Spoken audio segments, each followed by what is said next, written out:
अस्सलामु अलैकुम मुअज़्ज़ज़ ख़वातीन व हज़रात, इस तरह की प्यारी प्यारी वीडियो देखने के लिए हमारे चैनल को सब्सक्राइब करें और बेल के आइकॉन को दबाएं ताकि आपको हमारी वीडियो सबसे पहले मिलती रहे। अस्सलामु अलैकुम दोस्तों, पेशे खिदमत है पुजारी एपिसोड नंबर 5। बाहर सनीता मज़े से अपना काम कर रही थी। ये अल्लाह की कुदरत होती है, वो जानता है कि किसके लिए उसे क्या करना है। चुनाचा सनीता बड़े मज़े में थी और उसे कोई परेशानी नहीं थी। वो आराम से वक़्त गुजार रही थी। फिर सूरज निकल आया, बारिश बंद हो गई। मामूलात के काम जूं के तूं चलने लगे और सुंदरनाथ अपने काम पर निकल गया। सुनीता घर के सारे काम काज करने लगी। बारिश होने की वजह से घर के काम और बढ़ गए थे। दोपहर ढल चुकी थी और 2:30-3 बजे का वक़्त था। रामरती कहीं पड़ोस में चली गई। मीरबती अपने कमरे में सो गई और सुनीता, जिसे थोड़ा सा वक़्त मिला था, बरामदे में बैठकर भैंस को देखती रही, जो आज बारिश की वजह से बाहर चलने नहीं गई थी। सुनीता के दिमाग में मादी की बहुत सी बातें याद आ रही थी। अपनी बस्ती, माँ और गार का मंजर और उसके बाद खून की प्यास। दफतन उसके अंदर एक अजीब सी बेकली पैदा हो गई। अचानक ही उसके दिल में एक अजीब सी प्यास जाग उठी और उसके पूरे वजूद में हिजान बर्पा कर दिया और वो अपनी जगह से उठी और इधर उधर देखने लगी। उसकी निगाहें भैंस पर जमी हुई थी। क्या भैंस की काली काली मोटी खाल उसके काम आ सकती है? क्या वो उस खाल को देड़ सकती है? और उसके दांतों में कुलबुलाहट होने लगी, चेहरे के नकोश बिगड़ने लगे और उसके पूरे जिस्म में तशन्नुज पैदा हो गया। वो बेचैनी से इधर उधर देखने लगी और तभी उसकी निगाह सामने सोती हुई मीरबती पर पड़ी। वो बेगौर उसे देखने लगी। उसकी आंखों में खून की छींटें पड़ने लगी। बदन बेख्तियार हो गया। एक एक कदम आगे बढ़कर वो सोती हुई मीरबती के पास पहुंच गई। मीरबती का रंग और रूप सफ़ेद था, गाल सुर्ख और जिनके नीचे खून की रवानी, गर्दन की रगें फूली हुई जिनसे खून का समंदर रवा दवा था।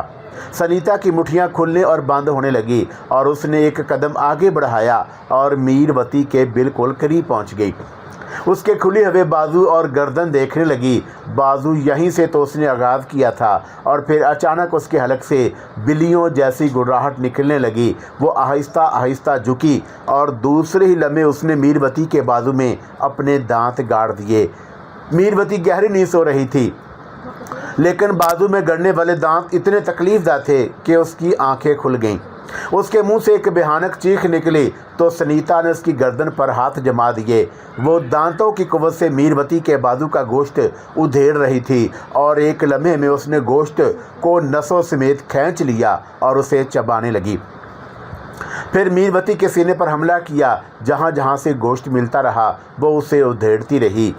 बाजू, सीना और फिर गर्दन की फूली हुई रग और जिसमें दांत प्यूसत किए तो नमकीन खून से उसका मुंह भर गया और सनीता उस खून को बड़ी चाहत से चूसने लगी। मीरबती अपनी जद्दोजहद करके हार गई थी। अब उसकी हलक से आवाज़ भी नहीं निकल रही थी। अब उसका सारा बदन लहूलुहान हो रहा था और सनीता किसी खौरख्वार बिल्ली की तरह उसे जगह जगह से भंबोड़ रही थी और उसके मुंह में मीरबती के गोश्त के टुकड़े दबे हुए थे और वो बड़े मज़े से उसके गोश्त को खा रही थी। बहुत अरसा गुजर गया था इंसानी गोश्त खाए हुए। वो अपनी तमाम ज़रूरतें पूरी कर लेना चाहती थी। मीरबती एक अच्छी खासी तंदुरुस्त लड़की थी। बहुत सा गोश्त था उसके बदन पर और सनीता उस सारे गोश्त को अपने अंदर उतार लेना चाहती थी। उसने अपने खौफनाक दांतों से मीरबती का सीना उधेड़ा और पिसलियों के दरमियान से उसकी खुराक की नाली दांतों में दबाकर कलेजी बाहर निकाल ली। कलेजी के साथ और भी अज़ाब बाहर निकल आए और सनीता उन्हें चबा रही थी, बिल्कुल किसी बिल्ली की तरह घुटने मोड़कर और दोनों हाथ मीरबती के बदन पर टिकार कर। और ऐन उस वक़्त रामरती अंदर आ गई। वो मोहल्ले के किसी घर से वापस आई थी और उसने दरवाजे से अंदर दाखिल होते ही सनीता को 4-6 गालियां दी और उसने, क्योंकि सनीता को उसको नज़र नहीं आ रही थी, फिर कमरे में कुछ जद्दोजहद पाकर वो उस तरफ आ गई। रोशनी से आई थी। कुछ लम्हे तक तो अंधेरे में कुछ नज़र नहीं आया, लेकिन फिर जो मंजर देखा उसे देखकर एक लम्हे के लिए उसके दिल की हरकत बंद हो गई। ऊपर का सांस ऊपर और नीचे का नीचे रह गया। ये जानने की कोशिश करने लगी कि यह क्या किस्सा है, और फिर उसने खून में डूबी हुई अपनी लड़की को देखा और खून में डूबी हुई सुनीता को भी देखा, जिसका चेहरा इस वक्त सुर्ख हो रहा था। खून उसके बालों में लगा हुआ था और उसके हाथ मीरवती के सीने पर फैले हुए थे। रामवती ये जानने की कोशिश करने लगी कि नीचे वाली मीरवती ही है या कोई और फिर उसके हलक से एक दहशत भरी चीख निकली। वो उछली और धड़ाम से नीचे गिर पड़ी। फिर उसके बाद दोबारा उछली और अंदर की तरफ लपकी और उसके हलक से आवाज़ें निकल रही थी, हाय राम, हाय मेरी मीरवती। और तो कुछ न सूझा और उसे एक पलंग का टूटा हुआ पाया एक तरफ रखा हुआ था। उसने वो पाया दोनों हाथों में उठाया। आम हालात होते तो शायद खौफ से बेहोशी हो जाती, लेकिन इस वक्त माँ अपनी इकलौती बच्ची को देख रही थी, जिसका पूरा बदन उधरा हुआ था, गर्दन लटक गई थी। मीरवती तो न जाने कब की मर चुकी थी।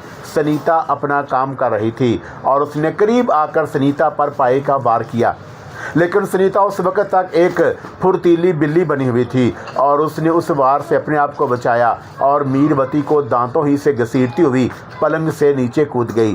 रामरती फिर आगे लपकी और उसने दोबारा पाया मारा, लेकिन ये पाया पलंग की पट्टी पर पड़ा था और सुनीता, जो देखने में इतनी ताकतवर नहीं लगती थी, मीरवती को बिल्ली की तरह घसीटती हुई दरवाजे की तरफ लपकी।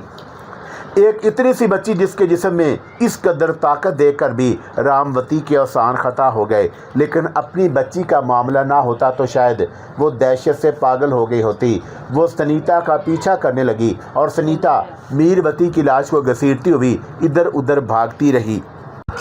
वो बिल्कुल एक खौनख्वार बिल्ली लग रही थी और एक ऐसी खौनख्वार बिल्ला रामरती ने भला उससे पहले कहाँ देखी थी, और उसके कलेजे में टीसें उठ रही थीं। वो मीरवती चीख रही थी और उस ज़ोर से चीख रही थी कि पड़ोस में भी उसके चीखने की आवाज़ें बुलंद हो रही थी। ये आवाज़ें सुनकर पड़ोसियों ने उसके घर का रुख किया और दरवाजे से अंदर दाखिल हो गए। सेहन में उन्होंने मीरवती की लाश पड़ी हुई देखी, जिसे सनीता बदस्तूर अपने दांतों से उधेड़ कर खा रही थी, और रामरती हाय राम चीख रही थी। अरे ये क्या हुआ, अरे क्या हुआ, किसी ने कहा। अरे बाप रे बाप, ये तो डाइन है, डाइन, ये बच्ची डाइन है, दूसरा बोला। मारो इसे, मारो। और फिर बहुत से लोग अंदर घुस गए और सनीता की जानब लपके। अब मजबूरी के आलम में सनीता ने मीरवती का बदन छोड़ दिया और वैसे भी काफ़ी शिकम सीर हो चुकी थी, और दौड़ने वाले उसकी जानब दौड़े तो भाग कर एक दरख्त के करीब पहुंच गई और फिर पूरी कुव्वत से दरख्त के तने पर चढ़ती चली गई। लोग चीख रहे थे, दूसरों को मदद के लिए पुकार रहे थे। सुनीता उसी दरख्त से दीवार पर छलांग लगाई और दीवार से बाहर, और उसके बाद एक घर की छत पर, फिर दूसरे घर की छत पर, और वहाँ से एक दरख्त पर। दरख्त से नीचे उतरने के बाद उसने सीधी गली में छलांग लगा दी। बाहर वाले तो अभी कुछ नहीं जानते थे और बहुत सौ ने सुनीता को दौड़ते हुए देखा, लेकिन उन्हें ये पता नहीं था कि खून में डूबी हुई यह लड़की क्यों भाग रही है। अलबत्ता उसके खून में डूबे होने की वजह से लोग उसकी तरफ मतवज्जा हो गए थे। देखते ही देखते सुनीता बस्ती के बाहर निकल गई। बाहर सरसों के खेत खड़े थे। चंद लम्हों के बाद वो सरसों के खेत में गुम हो गई। उधर रामरती पर नीम गशी तारी हो गई और वो सकते के आलम में बैठी आंखें फाड़े अपनी बच्ची की लाश देख रही थी। सुनीता कैफ सरूर में डूबी हुई थी। जो कुछ उसने किया था, ना तो उस पर उसे नदामत थी, ना ही इस बात का एहसास कि उसने कोई जुर्म किया है। उसके ज़हन में ऐसा कोई ख्याल ना था, और रामरती उसके पीछे पड़ गई थी, उसे मारना चाहती थी, और उसने रामरती से अपनी जान बचाई। मीरवती का दिल कलेजी और उसके मैदे में उतर चुका था। उसका गोश्त भी अच्छा खासा खा चुकी थी और खून भी पिया था। उससे उसका सारा वजूद सैराब हो गया, और उसके बाद लोगों ने उसे मारने पीटने की कोशिश की, लेकिन वो इतनी कमज़ोर नहीं थी कि उनके हाथ आ जाती। अपना बचाव करना जानती थी। चुनाचा उनके चुंगल से बचकर वो वहाँ से भाग निकली, और उसके बदन में इतनी कुव्वत थी कि अगर कोई भी आदमी उसके आगे आ जाता तो वो उसे ज़हर कर लेती। चुनाचा ऐसा ही हुआ था। वो पूरी कुव्वत से दौड़ती हुई खेतों में आ घुसी, लेकिन वो जानती थी कि बस्ती वाले उसका ताक़ब करेंगे। अगर वो लाठियां लेकर खेतों में घुस गए तो उसे उन लाठियों से बचना मुश्किल हो जाएगा। चुनाचा वो दूर तक दौड़ती चली गई। वैसे उसका ख्याल बिल्कुल सही था। पीछे मौजूद लोगों को सूरत हाल का इल्म हो चुका था और वो समझ चुके थे कि सुंदरनाथ एक लड़की के रूप में एक खौफनाक बला को बस्ती में ले आया है, और उस खौफनाक बला ने सबसे पहले सुंदरनाथ ही की बेटी को ज़िंदगी से महरूम कर दिया। बस्ती वालों ने मीरवती की लाश देखी। रामवती गश खाकर गिर पड़ी और बेहोश हो गई। जिस कदर बर्दाश्त कर सकी थी कर लिया। बेटी को बचाने की कोशिश की, लेकिन भला मुर्दों में भी कभी जान पड़ती है। वो अपनी भरपूर कुव्वत से उस लड़की से इंतकाम लेने के लिए भाग दौड़ कर रही थी और उसके बाद बेहोश हो गई। सुंदरनाथ बेचारे को कोई पता नहीं था कि घर में क्या हो गया है, लेकिन बहरहाल बस्ती के लोग साथ दे रहे थे। वो खेतों में दूर तक दौड़ते चले आए थे। बाद जगह उन्हें खून के निशानात मिले। ये खून सनीता का नहीं बल्कि मीरवती का था, जो सनीता के बदन से टपका था। सनीता अब इतनी दूर निकल आई कि खेतों का सिलसिला भी खत्म हो गया और वीरान जंगल नजर आने लगा, जहाँ ऊंची ऊंची झाड़ियाँ उगी हुई थी। कुर्बो जवार में दूर दूर तक कोई नहीं था। जब सनीता को इस बात का इत्मीनान हो गया कि पीछा करने वाले थक कर अब बहुत पीछे रह गए हैं, तो वह खुद भी एक दरख्त के नीचे जाकर बैठ गई। इस वक्त उसकी हालत किसी खौनख्वार जानवर की सी थी जो खून का रसिया हो। वो बिल्ली की तरह ज़ुबान से अपने पाँव चाट रही थी और उसके अंदर बड़ी पुख्तगी थी। हालांकि उम्र इतनी ज़्यादा नहीं थी, लेकिन न जाने सगार में रहकर गैर इंसानी वक्त गुजार कर कुदरत ने उसके जिस्म में क्या भर दिया था। बदन भरपूर होता जा रहा था और यही कैफियत चेहरे की थी। कोई सोच भी नहीं सकता था कि इस बच्ची की उम्र इतनी कम होगी। वो एक मस्त शबाब नज़र आने लगी, हालांकि उसे अपने शबाब रनाइयों का ज़रा बराबर एहसास नहीं था। और इस वक्त भी वो जिस अंदाज में बैठी अपने बदन को चाट रही थी, उसे देखकर ना जाने कितने जहन खराब हो जाएं। लेकिन वो इन तमाम बातों से बेखबर अपने काम में मसरूफ़ थी। और फिर रफ्ता रफ्ता उसके पूरे वजूद पर सरशारी की कैफियत तारी हो गई। उसका दिल चाहा कि आंखें बंद करके सो जाए। चुनाचा उसने घुटने मोड़े, दोनों हाथों पर रुखसार रखे और आंखें बंद कर ली। फिर न जाने कितना वक्त उसी तरह गुजर गया। आंख खुली तो रात हो चुकी थी। सनीता ने हैरानकुन आंखों से अपने इर्द गिर्द फैले हुए अंधेरे को देखा, फिर उठकर बैठ गई। बहुत देर तक वो उसी तरह बैठी रही। आंखें साफ की। नींद तो पूरी हो चुकी थी, लेकिन अपनी आंखों से काम लेकर उसने फैसला किया कि जहां है वहीं रहे। यहाँ से आगे बढ़ना किसी तरह मुनासिब नहीं होगा, क्योंकि रात का अंधेरा चारों तरफ फैला हुआ था। तमाम बातें अब उसके जहन में आ रही थी। अकल भी कम नहीं थी। वो सोचने लगी कि अंदर की प्यास एक अलग चीज़ है, लेकिन संसार में लोग ज़रा मुख्तलिफ अंदाज में सोचते हैं। यकीनी बात थी कि मीरवती की मौत से रामरती चाची को नाराज़ होना ही चाहिए था, मगर मैं क्या करती। मन जो चाहता था मीरवती का गोश्त खाने को। हाँ, कितनी शांति मिलती है। उसके होंठों पर मुस्कुराहट फैल गई। ये तो मजबूरी है, क्या किया जाए। रामरती चाची खुद भी तो मुझ पर कितने जुल्म करती थी। अब मैं वहाँ से भाग आई हूँ। अब वहाँ जाना तो मौत को पुकारना है। मैं ऐसे तो मरना नहीं चाहती। मैं कहीं और चली जाऊँगी, कहीं और। बहुत गौर किया उसने और बहुत गौर किया, लेकिन ये समझ में नहीं आया कि कहाँ जाए। फिर उसने सोचा कि सुबह जब सूरज निकल आएगा तो वो यहाँ से आगे बढ़ जाएगी। ये सोचती हुई वो बहुत दूर तक बैठी रही। फिर उठकर एक तरफ चल पड़ी और उसने काफ़ी फासला तय कर लिया था। उसे एक तरफ कच्ची सड़क नजर आई जिस पर गाड़ियों के निशानात भी थे। वो सड़क के किनारे किनारे चलने लगी। उसने सोचा कि ये सड़क कहीं ना कहीं तो जाती होगी। लेकिन फिर जब सुबह को सूरज निकला तो अचानक ही उसे बैलों के गले में पड़ी हुई घंटियों की आवाज़ सुनाई दी। वो चौंक कर रुक गई। उसने इधर उधर देखा। बहुत दूर से एक धब्बा मुतहरक नजर आ रहा था। यकीनी तौर पर वो कोई बैलगाड़ी ही थी जो उसी सिमत आ रही थी। वो सुस्त रफ्तारी से चले आ रहे थे और फिर शायद बैलगाड़ी पर बैठे हुए लोगों ने उसे देख लिया। एक देहाती किस्म का आदमी बैलगाड़ी चला रहा था और पीछे एक साधु टाइप का आदमी बैठा हुआ था। ये पिंडत राम प्रसाद थे। पिंडत राम प्रसाद ने उसे दूर से देख लिया और बैलगाड़ी चलाने वाले से बोले, अरे रतनलाल, देखो तो सही कौन है ये। हरे राम हरे राम। रतनलाल ने खौफजदा लहजे में कहा, क्यों, क्या हुआ? अरे काका, अरे पिंडत जी, चुड़ैल लगे हैं, देखो तो सही, दूर दूर तक कोई नहीं। भला इस रास्ते पर किसी लड़की का क्या वजूद हो सकता है? पिंडत जी भागो, हम तो भाग रहे हैं। तेरा सत्यानाश जाए पागल, बके जा रहा है, देख तो सही कि है कौन।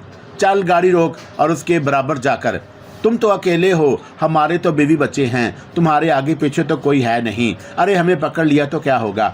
शक्ल देखी है अपनी, काला कुत्ता लगे है, अदाएं इतनी हैं तेरी। अरे कोई चुड़ैल भी हो तुझे अपनाना पसंद नहीं करेगी। तू है क्या चीज़?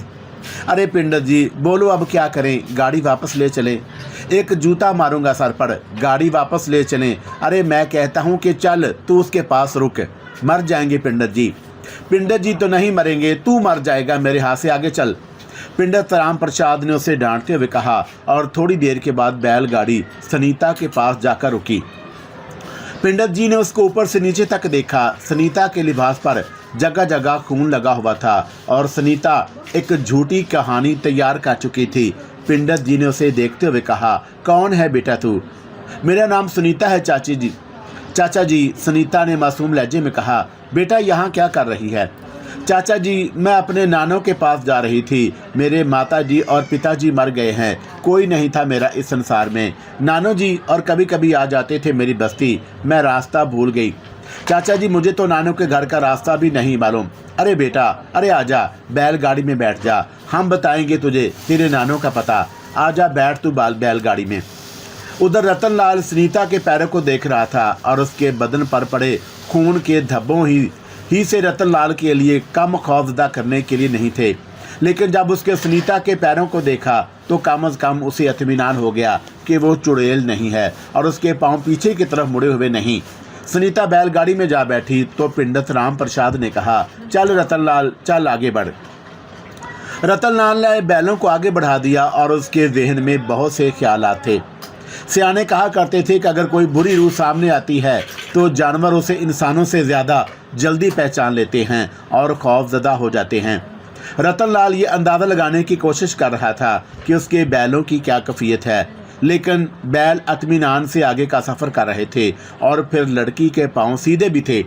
चुनाचा रतनलाल को काफ़ी हद तक इत्मीनान हो गया और उसने बैलगाड़ी आगे बढ़ा दी। उधर पिंडत जी सुनीता से पूछ रहे थे, बेटा ये तेरे लिबास पर और बदन पर खून के धब्बे कैसे हैं? चाचा जी, मेरी बस्ती में मेरा कोई नहीं, मेरे नानों कभी कभी मेरे पास आ जाते थे।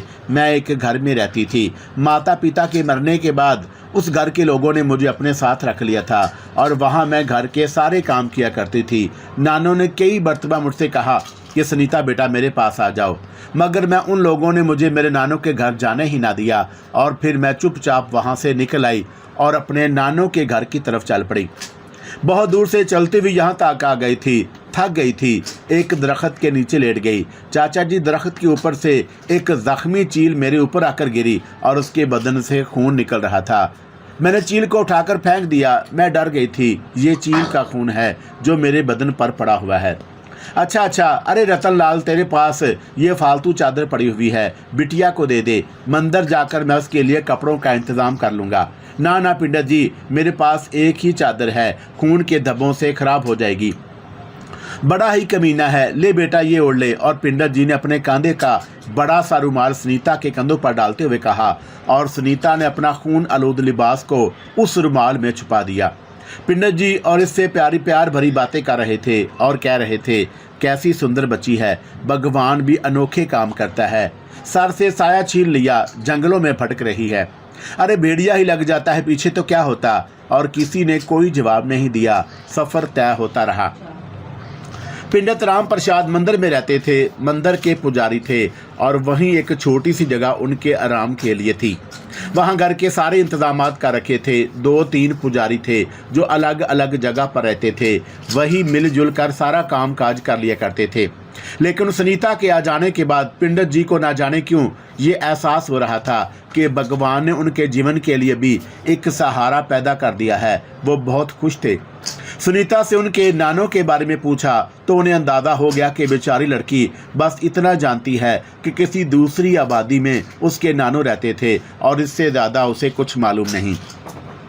न जाने कहाँ कहाँ भटकती फिरती, न जाने कहाँ कहाँ अपने नानों का पता पूछती फिरती अच्छी खासी बड़ी है।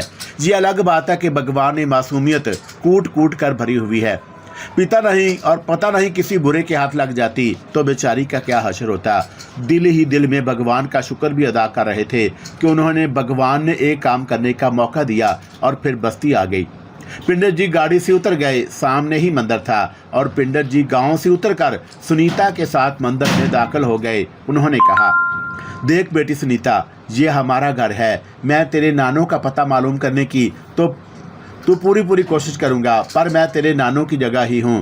तेरा मन चाहे तो मुझे ही नानों कह लिया कर, मैं तुझे तेरे नानों की तरह प्यार करूंगा। सुनीता ने खुशी से गर्दन हिला दी और वैसे भी उसके दिल में खोट नहीं थी, सिवाय इसके कि जो कुछ करके आई थी और उसके बारे में पिंडर जी को सही तौर पर ना बताए। बहरहाल वो मंदिर के उस हिस्से में मुकीम हो गई। पिंडर जी उसके लिए हर चीज़ का बंदोबस्त कर दिया था और सुनीता यहाँ बहुत खुश थी। मंदिर में पूजा पाठ हुई तो पिंडर जी उसे भी पूजा में शरीक कर लेते और वो पूजा में बड़ी खुशी से शरीक होती थी और उसके अलावा पिंडर जी के सारे काम किया करती थी। उनके पाँव दबाती, उनके लिए आसाइश मुहैया करती। पिंडर जी को बड़ी खुशी थी कि चलो भगवान ने इस उम्र में एक बेटी दे दी है। चुनाचा सुनीता यहाँ के माहौल से आशना हो गई। लोग पूजा करने आते और सभी को पता चल चुका था कि पिंडर जी को सुनीता कहीं रास्ते में मिल गई है, लावारिस लड़की है। खैर, मंदिरों में आने वालों के दिल अगर काले भी हों तो कम से कम भगवान की मर्जी के खिलाफ हो, लेकिन शैतान का गुजर तो हर जगह ही होता है और किसी के दिल में शैतान उतर आना कोई मुश्किल बात नहीं। चुनाचा एक शैतान उस मंदिर में आ घुसा और उसका नाम गंगोली था। ज़ात का बनिया था। बीवी बहुत अरसे पहले मर गई थी। खुद सूखा सड़ा था लेकिन हवस का मारा हुआ था। मंदिर में तभी आता था तो सच्चे मन से नहीं आता था। गंगोली ने सुनीता को देखा और देखता ही रह गया और उसके दिल में शैतान उतर आया, आंखों में शैतानी चमक। और उसी दिन पूजा के बाद पिंडर जी से मिला था और हाथ जोड़कर बोला, नमस्ते राम प्रसाद महाराज। क्या बात है गंगोली, हमारी मुलाकात मंदिर में भी तो हो चुकी है। पूजा के दौरान देखा था हमने तुझे। पिंडर जी, आपसे अपने लिए आशीर्वाद लेकर आया हूँ। क्यों, क्या बात है? कुछ बीमार है? मन बीमार हो गया है पिंडर जी। सोचता हूँ कि कब तक अकेला रहूँगा। जीवन में किसी न किसी साथी की ज़रूरत तो होती है। आपसे मशवरा करने आया हूँ। गंगोली, इस बारे में तेरा अपना भी फैसला ठीक होगा। भैया, हम क्या मशवरा देंगे तुझे? शादी करना चाहता है दूसरी? हाँ पिंडर जी, अब बताओ करनी चाहिए कि नहीं? गंगोली ने कई बार करीब से सुनीता को देखा था और ये अंदाज़ा हो गया था उसे कि सुनीता की उम्र इतनी ज़्यादा नहीं, लेकिन ये भी अंदाज़ा हो गया था कि वह बहुत खूबसूरत है, हर तरह से मुकम्मल, अच्छी तरह से देखभाल करके। और पिंडर जी से इधर उधर की बातें करने के बाद वो वहाँ से चल पड़ा और फिर उसे चंद्रनाथ मिला। चंद्रनाथ बस्ती का लफंगा था, कोई काम काज नहीं करता था। बस्ती वाले उससे खुश नहीं थे, अकेला था और हर तरह की बुराइयों में नजर आता था। गंगोली अपने साथ ले गया और बोला, अरे चंद्रनाथ, बहुत दिन से कहाँ मर गया है, आता ही नहीं हमारे पास। गंगोली जी, क्या करूं, आपके पास आकर रुपये की चीज़ 2 रुपये में देते हो, किसी के साथ कोई रियायत नहीं करते, बस मन हट गया है आपसे। अरे नहीं चंद्रनाथ, कैसी बातें कर रहा है तू? एक बार मांग कर तो देखता, कभी कोई चीज़ मना करते तो बात ही। अच्छा, बड़ी बात है, चंद्रनाथ मुस्कुराते हुए बोला। और गंगोली जी, एक बात तो बताओ, कोई काम है हमसे? अरे भैया, संसार में किसको किससे काम नहीं होता, लेकिन एक चीज़ और भी होती है। वो क्या? चंद्रनाथ मुस्कुराता हुआ बोला, वो होता है प्रेम, दोस्ती, एक दूसरे के साथी, एक दूसरे के काम आना। गंगोली जी, सच कहते हैं आप। एक दूसरे का आना तो बहुत ज़रूरी होता है। फ़र्ज़ करो कि मैं तुम्हारे काम आऊँ, फिर तुम मेरे काम आओ, और जब दोनों एक दूसरे के काम आएँ तो संसार के सारे काम ठीक हो जाते हैं। वैसे काम क्या है? पहले एक बात बता, मुंह से जो कहेंगे अपने मन में रखेगा। 25 रुपये होंगे, चंद्रनाथ ने फ़ौरन कहा। किस बात के? गंगोली ने हैरत से कहा। कही हुई बात को मन में रखने की बात कहने से पहले हिसाब बता रहे हैं, चंद्रनाथ बोला। बड़ा ही कमीना है तू। चल ठीक है, बात मन में रखने के 25 रुपये दे देंगे तुझे, लेकिन काम करने का क्या लेगा? पहले एक बात तो बताओ गंगोली जी, काम क्या है? ये पकड़ 25 रुपये और सौगंध खा भगवान की कि जो कुछ कहेंगे मन में रखेगा, मुंह से निकालेगा नहीं। चंद्रनाथ ने 25 रुपये जेब में रखे और बोला, भगवान की सौगंध, जो कुछ कहेंगे सुनेंगे, मन में रखेंगे, किसी से कुछ नहीं कहेंगे। चल ठीक है, ये बता मंदिर जाता है कभी? और चंद्रनाथ का मुंह ताज्जुब से खुल गया। कभी पूजा पाठ के लिए जाता है? बस गंगोली जी, यही तो खराबी है, अपने हाथों से काम कर रहे हैं और भगवान से उस वक़्त मांगेंगे जब अपने हाथों से वो काम छोड़ देंगे, क्या समझे? बस इसीलिए भगवान को परेशान करने मंदिर नहीं जाते। पापी है, पूरा पापी। गंगोली हंसकर बोला, फिर कहने लगा, अगर मंदिर जाता तो वहाँ अजीब सी चीज़ को देखता। अजीब सी चीज़? हाँ, कौन है वो? सुनीता है उसका नाम। अरे वो जो पंडित राम प्रसाद को रास्ते में मिली थी? हाँ। अच्छा तो फिर? लेकिन जब तू मंदिर नहीं जाता तो तुझे कैसे मालूम? रतन लाल को जानते हो ना? रतन लाल हमारे दोस्त हैं। हाँ हाँ, वो बैलगाड़ी वाले ना? हाँ हाँ, वही पंडित जी को लेकर आ रहा था, रास्ते में मिली थी सुनीता उन्हें। रतन लाल बता रहा था कि हमें कोई बच्ची मिली है। वो बच्ची नहीं है चंद्रनाथ, बल्कि यूँ समझ ले कि रस भरी है और रस ही रस है उसके पूरे शरीर में। और अरे वाह, गंगोली हाथ पांव सही तरह काम नहीं करते और इन चक्करों में पड़े हो। खैर चाहते ही क्या हो? उसे यहाँ लाना है बेहोश करके अकल के साथ। हूँ तो अच्छा ये काम है। हाँ बोल, क्या लेगा? 200 रुपये गंगोली जी, तेरा सत्यानाश। दिमाग ख़राब हो गया है तेरा? अरे 100 रुपये में तो एक बैलगाड़ी खरीदी जा सकती है। ख्याल है तुम्हारा? बैलगाड़ी तो क्या, तुम पहिए भी नहीं खरीद सकते। बैलगाड़ी के 200 रुपये में पता नहीं कहाँ की बात कर रहे हो। अरे भैया 25 तो तूने ले लिए, 75 और ले ले। ठीक है लाओ, चंद्रनाथ ने कहा और गंगोली का मुंह हैरत से खुल गया। तैयार है? 75 लेने को कौन मना करता है, लेकिन अगर काम कराना है तो फिर 200 रुपये ही देने पड़ेंगे तुझे। नहीं भैया, 200 रुपये बहुत ज़्यादा हैं। तो ठीक है, अब ये अलग बात है कि किसी और ने इसके बारे में कह दिया तो हम बता देंगे कि गंगोली जी हमें 100 रुपये की पेशकश कर रहे थे और वो 25 रुपये जो तूने ले लिए। अगर किसी ने उस लड़की के बारे में ना कहा तो नहीं बताएंगे, और अगर कहा तो बता देंगे। बड़ा ही कमीना है, हमें पता था कि तू हमें अपने जाल में फांस लेगा। चल ठीक है, 200 रुपये देंगे तुझे, मगर कब करेगा ये काम? 2 दिन तक ज़रा मंदिर के चक्कर लगाएंगे, ज़रा पूजा पाठ करेंगे और उसके पैसे आपको अलग देने होंगे। तो ये 25 रुपये तेरी माता की आरती उठाने के हैं। माता की आरती तो पहले ही उठ चुकी है गंगोली जी। 10 रुपये लगा दो मंदिर जाने के लिए, प्रसाद तो लेनी ही होगी। भगवान तेरा सत्यानाश करे। और उसने 10 रुपये का नोट चंद्रनाथ के हाथ पर रख दिया। दिल में सुनीता का ख्याल इस तरह जड़ पकड़ चुका था कि कुछ कहा ही नहीं जा सकता। बहरहाल फिर यही हुआ। चंद्रनाथ वहाँ से चल पड़ा और दूसरे दिन वो प्रसाद लेकर पूजा के लिए मंदिर पहुँच गया। सुनीता उस वक़्त मंदिर की बेटी थी। सारे पुजारी पंडित की वजह से उसकी इज्जत किया करते थे और ख़ुद भी सबसे बहुत मोहब्बत से पेश आती थी। मंदिर में वो रहकर चंद रोज़ के अंदर अंदर उसका रंगो रूप ऐसा निखरा था कि देखने वाले उसे देखें तो देखते ही रह जाएं। हाथ पांव तो पहले ही बहुत खूबसूरत थे। बड़ी बड़ी आंखें, बिल्कुल शिफाफ चेहरा, उभरे हुए खूबसूरत होंठ। पंडित जी उसे मंदिर की पुजारन बना रहे थे। चुनाचा पुजारियों के लिबास में जब वो लोगों के बीच में आती तो निगाहें उस देवियों की तरह देखती थी और झुक जाती थी। ये अलग बात है कि शैतान की निगाह से देखने वाले भगवान को भी शैतान की नज़र से ही देखते हैं, लेकिन आम लोग उसका बड़ा एहतराम करने लगे थे। खुद सुनीता भी बहुत खुश थी।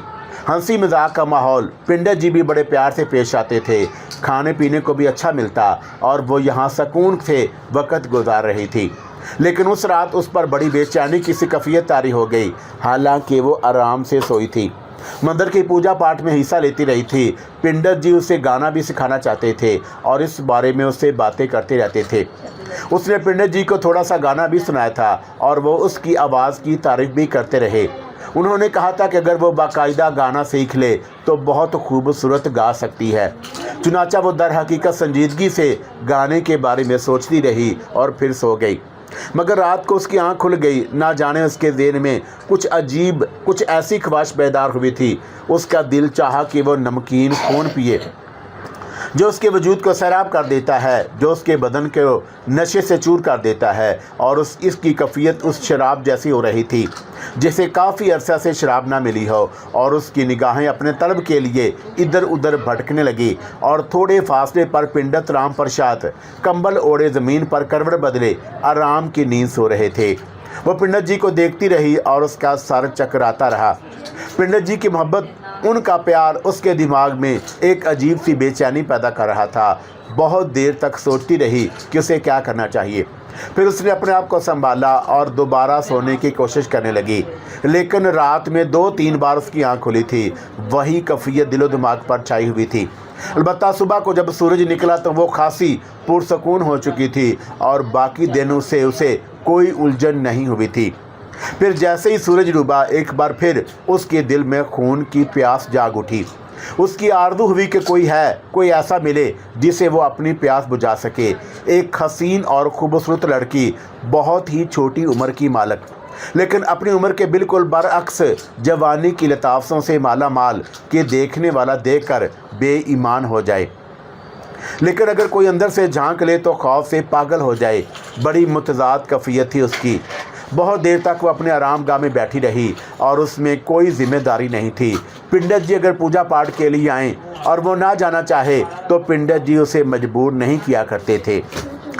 बहरहाल वो बहुत देर तक सोचती रही और फिर जब बेकली हद से ज़्यादा बढ़ गई तो मंदिर की पिछली सिमत से बाहर निकल आई और उधर एक छोटा सा बाग फैला हुआ था।